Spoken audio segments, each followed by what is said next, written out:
Assalamualaikum warahmatullahi wabarakatuh. Kami dari kelompok 2 ingin mempresentasikan hasil kerja kami yang berjudul Analisis Pengaruh Persepsi Kemudahan, Kebermanfaatan, Nilai Harga, dan Motivasi Hedonis terhadap penggunaan metode pembayaran ShopeePay dengan studi kasus mahasiswa Fakultas MIPA Universitas Syahkuala.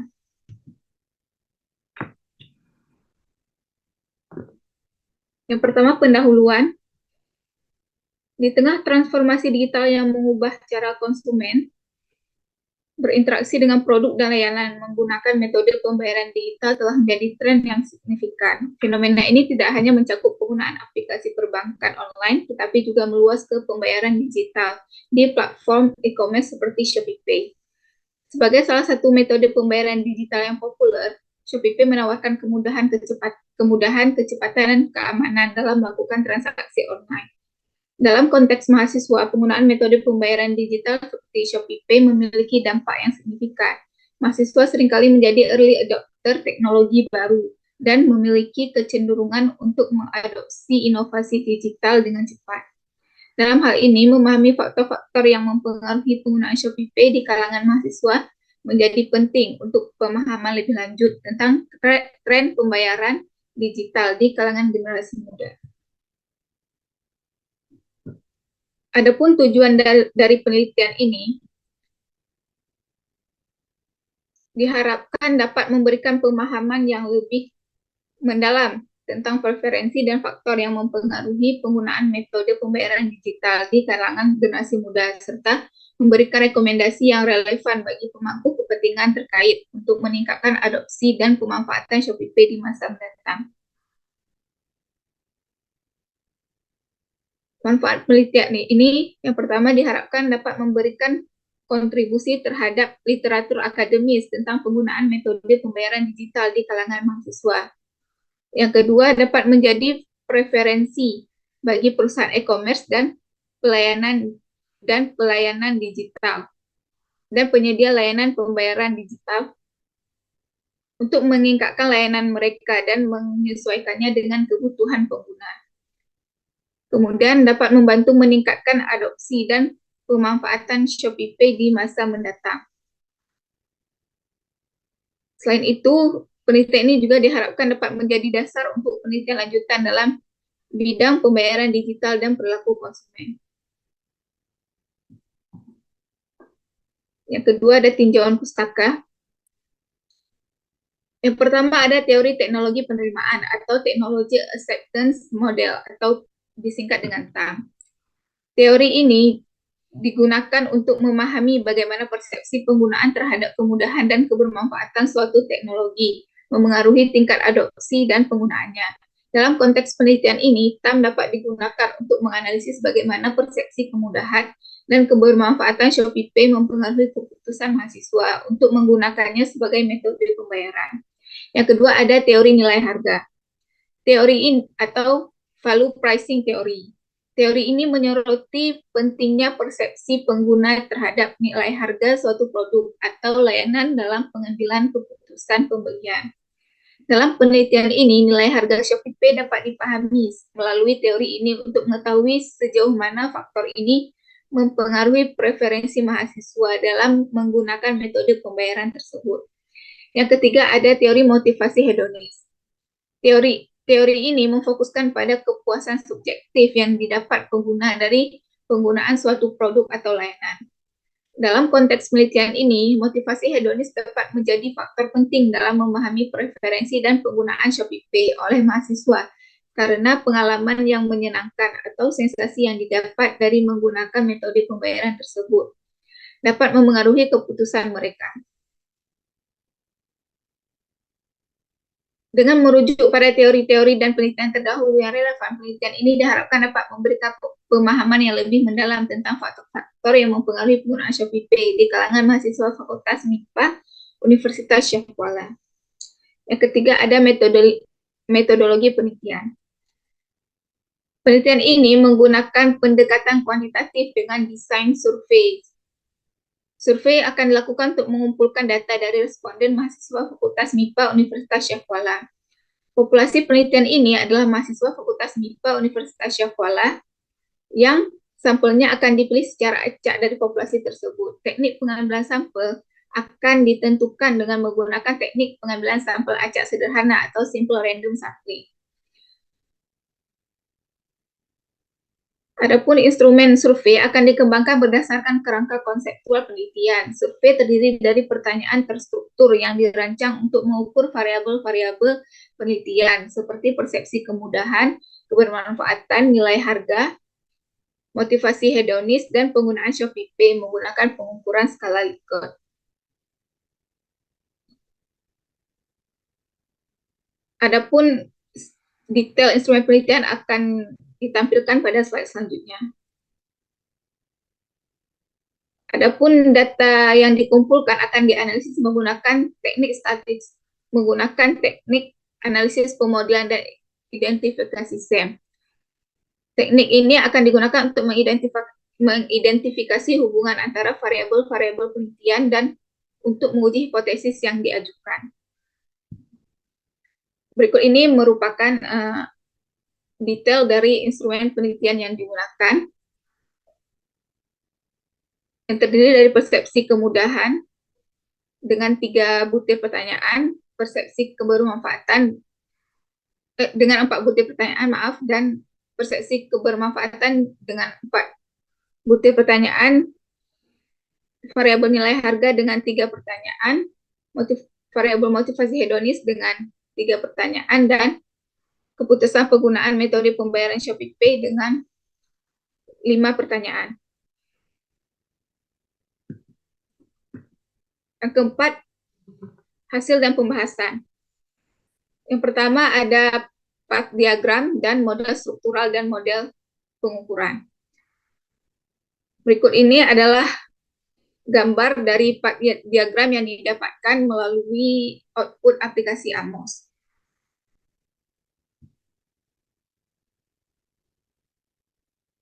Adapun berdasarkan path diagram, maka model struktural dan model pengukuran yang didapat adalah sebagai berikut. Yang pertama ada persamaan model strukturan, yaitu persamaannya adalah Y keputusan sama dengan 0,124 X1 atau persepsi kemudahan ditambah 0,464 X2 atau persepsi kebermanfaatan ditambah 0,291 X3 atau nilai harga ditambah 0,064 X4 atau motivasi hedonis. Dan berikutnya merupakan persamaan model pengukuran. Adapun poin berikutnya akan disambung oleh rekan saya. Baik, selanjutnya adalah asumsi dalam SEM. Nah, untuk asumsi dalam SEM itu terdapat beberapa hal yang akan kita lakukan uji. Yang pertama itu adalah asumsi jumlah sampel. Nah, untuk itu dilakukan asumsi jumlah SEM dan kita lihat hasilnya dari hasil keluaran output dari Amos yaitu sampel size yaitu sebesar 297, yang artinya data ini memiliki telah memenuhi asumsi kecukupan sampel, di mana asumsi kecukupan sampel dengan ukuran minimal itu adalah 100 data, dan sedangkan asumsi sampel yang kita dapatkan itu adalah 297 data yang mana telah melebihi batas data minimal. Selanjutnya dilakukan evaluasi outlier. Nah, dari hipotesisnya yang pertama kita buat H0-nya adalah terdapat outlier pada data, sedangkan H1-nya yaitu tidak terdapat outlier pada data dengan taraf nyata 1% dan daerah penolakannya adalah nilai Mahalanobis di square-nya itu lebih kecil dari nilai chi-square. Selanjutnya dilakukan uji statistik. Nah, dari uji statistik ini dari uji statistik ini dapat kita lihat bahwa hasilnya tersebut beberapa nilai Mahalanobis di square-nya itu lebih besar daripada nilai chi-square yang mana bernilai 43,82, yang berarti beberapa observasi tersebut tidak dapat menolak H0 atau dapat kita simpulkan bahwa datanya itu belum bebas dari masalah outlier. Sehingga observasi-observasi tersebut yang tidak memenuhi itu harus dihapus. Baik, selanjutnya. Nah, selanjutnya dilakukan penghapusan observasi, yaitu dapat kita lihat bahwa terdapat dua kali penghapusan observasi. Nah, untuk observasi yang pertama, untuk penghapusan observasi tahap pertama itu kita lakukan penghapusan data-data yang sebelumnya, yang observasi sebelumnya yang tidak terpenuhi. Nah, setelah dilakukan pengujian ulang, ternyata hasil yang didapatkan itu masih terdapat observasi yang memiliki outlier pada observasi ke 110, 70, dan 15, sehingga ketiga observasi ini harus dihapuskan. Nah, oleh sebab itu adanya observasi kedua, penghapusan observasi kedua. Nah, berikut hasil tampilannya pada gambar 4.2.5 dapat kita lihat bahwa setelah dilakukan penghapusan tiga observasi sebelumnya, nah, dapat kita lihat bahwa nilai Mahalanobis di square-nya sudah tidak terdapat lagi observasi yang memiliki outlier, sehingga tidak diperlukan lagi penghapusan observasi. Selanjutnya.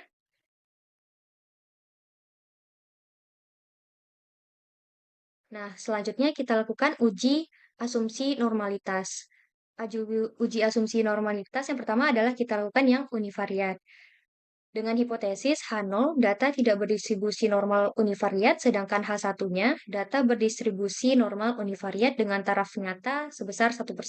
Dengan daerah penolakannya itu, tolak H0 jika nilai CR itu lebih besar dari minus 2,58 dengan uh, lebih kecil dari 2,58. Nah, untuk statistik ujinya dapat kita lihat bahwa nilai CR-nya itu um, beberapa nilai univariat itu terdapat yang berada di luar rentang batas yang telah ditentukan, yaitu pada indikator Y13, Y11, Y43, dan X24.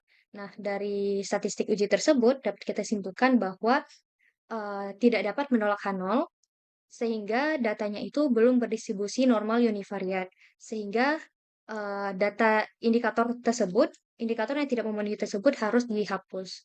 Nah, berikut kita lakukan penghapusan indikator. Setelah dilakukan penghapusan indikator, eh, sebelumnya, nah, setelah dilakukan penghapusan indikator, dapat kita lihat bahwa nilai CR univariat itu sudah terpenuhi semua yang berada di dalam rentang em, minus 2,5 dan lebih kecil dari 2,58. Nah, untuk itu dapat disimpulkan bahwa data tersebut sudah berdistribusi normal univariat. Selanjutnya kita lakukan uji asumsi multivariat dengan hipotesis yang mirip dengan univariat sebelumnya dan juga taraf nyata yang sama dan daerah penolakan yang sama. Didapatkan hasil statistik ujinya yaitu nilai CR univariat sebesar 1,379. Nah, dari nilai tersebut kita dapat mengetahui bahwa nilai tersebut berada di dalam rentang yang telah kita tentukan, yaitu nilai 1,379 itu lebih besar dari minus 2,58 dan lebih kecil dari 2,58. Sehingga dapat kita simpulkan bahwa tolak H0 atau datanya itu sudah berdistribusi normal secara multivariat. Selanjutnya, selanjutnya kita lakukan uji asumsi multikolinaritas. Nah, untuk hipotesisnya, untuk H0, yaitu tidak terdapat multikolinaritas pada data, dan H1-nya terdapat multikolinaritas pada data dengan taraf nyata 1%, dan daerah penolakannya itu jika nilai determinan of sample covariance matrix itu lebih besar dari 0, maka dia tolak H0. Nah, setelah kita lakukan statistik uji, kita dapat nilai determinant of sample covariance matrix-nya itu sebesar 0,00. Jadi, dari nilai tersebut kita mengetahui bahwa nilai determinannya itu lebih kecil dari sama dengan 0. Sehingga keputusan yang kita dapatkan itu adalah tidak dapat menolak H0. Karena dia lebih kecil dari 0. Lebih kecil sama dengan dari 0. Nah, jadi dapat kita simpulkan bahwa eh, tidak terdapat multikolinialitas pada data. Selanjutnya, akan dijelaskan oleh rekan saya yaitu Aura. Silakan. Selanjutnya mengenai konfirmatory faktor analisis, di mana kita akan melakukan evaluasi validitas berupa evaluasi nilai muatan faktor standar atau standardized loading factor dengan kriteria minimal lebih besar dari 0,50 dan evaluasi reliabilitas berupa evaluasi nilai construct reliability dengan kriteria lebih besar dari 0,70. Di mana kita bisa lihat di tabel berikut, kita peroleh dari setiap variabel dan indikator, dari setiap indikatornya kita peroleh nilai standardized loading factor di atas nilai 0,50 sehingga dapat kita simpulkan bahwa seluruh indikator sudah valid.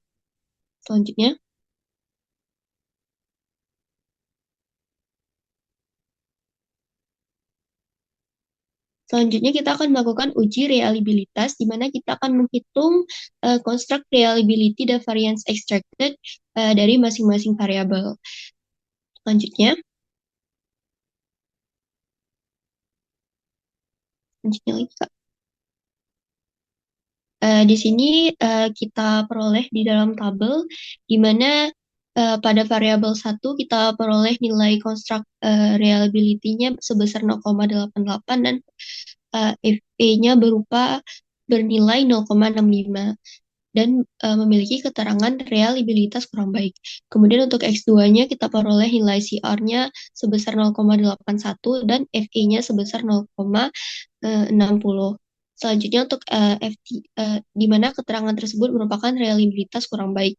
Selanjutnya untuk X3 kita peroleh nilai CR-nya sebesar 0,86 dan nilai FE-nya sebesar 0,68, di mana kesimpulan reliabilitas kurang baik. Kemudian untuk X4 kita peroleh nilai CR-nya sebesar 0,94 dan FE-nya itu bernilai 0,88 dengan memiliki keterangan reliabilitasnya sudah baik. Kemudian untuk variabel Y keputusan, kita peroleh nilai CR-nya sebesar 0,82 dan nilai FE-nya sebesar 0,60 dengan keterangan reliabilitas kurang baik. Berdasarkan hasil di atas, kita peroleh kesimpulan bahwa dari 5 variabel yang digunakan, hanya terdapat satu variabel yang memenuhi uji reliabilitas karena memiliki nilai CR di atas 0,7, di atas 0,5 dan nilai VE di atas 0,70. Selanjutnya,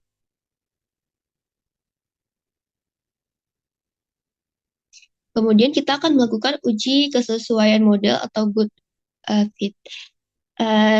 Untuk uji kesesuaian model, kita akan melihat nilai statistik chi-square, RMSEA, GFI, CFI, AGFI, TLI, dan kemudian yang terakhir norm chi-square, di mana nilai-nilai tersebut memiliki aturannya masing-masing. Kemudian kita peroleh bahwa seluruh model sudah memiliki tingkat kecocokan good fit.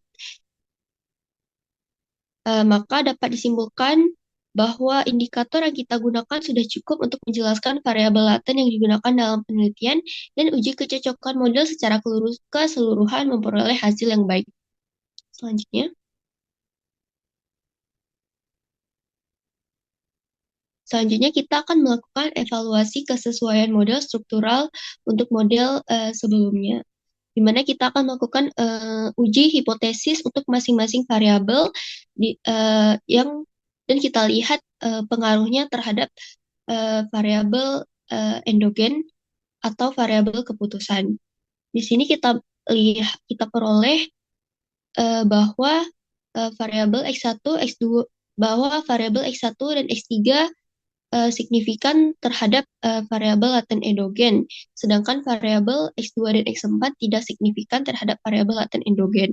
Karena suatu indikator dapat dikatakan signifikan apabila nilai p-value yang diperoleh lebih kecil dari 0,05 dan nilai CR-nya lebih besar dari 1,967.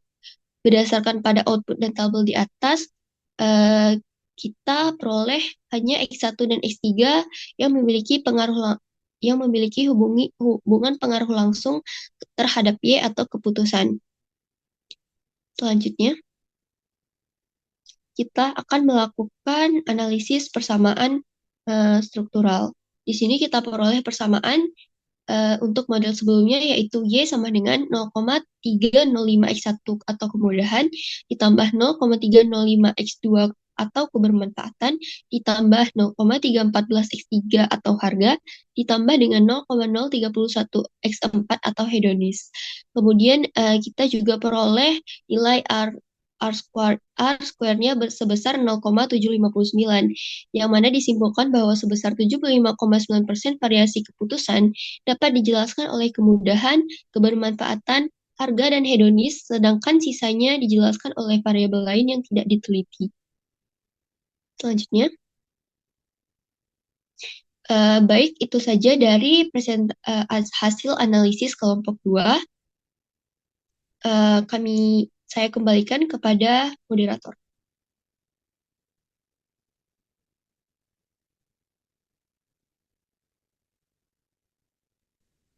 Baiklah, berikut ini adalah daftar pustaka yang digunakan di dalam penelitian kami. Cukup sekian presentasi dari kelompok kami. Apabila ada kesalahan dalam penyampaian, kami mohon maaf. Kami akhiri. Assalamualaikum warahmatullahi wabarakatuh.